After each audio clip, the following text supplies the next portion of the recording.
Le Rafale, toujours invendu hors des frontières françaises. Alors pour son deuxième voyage au Brésil en moins d'1 an, Nicolas Sarkozy espère bien cette fois décrocher le premier contrat étranger pour l'avion de combat construit par Dassault Aviation. Et à en croire le président brésilien qui a lâché quelques confidences à la veille de la visite de son homologue, le Rafale a de bonnes raisons d'espérer face à ses concurrents américains et suédois. La France s'est montré le pays le plus flexible pour le transfert de technologie et évidemment, cela est un avantage comparatif exceptionnel.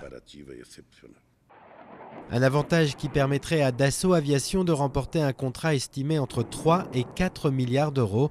Mais en raison d'un retard pris dans le calendrier de l'armée de l'air brésilienne, rien ne dit que le nom du vainqueur soit annoncé au cours de la visite de Nicolas Sarkozy. À défaut de signature formelle, le président français, qui sera accompagné d'une cohorte de grands patrons, entend bien renforcer le partenariat avec la 10e puissance du monde. Et là encore, le président Lula se veut très encourageant. Je pense que nous n'avons jamais eu d'aussi bonnes relations avec la France que maintenant. Jamais. C'est pour cela que nous avons une opportunité historique, grâce à la visite de Nicolas Sarkozy, de faire plus et de consolider la relation entre nos deux pays. Un renforcement des liens qui pourrait ainsi couronner l'année de la France au Brésil.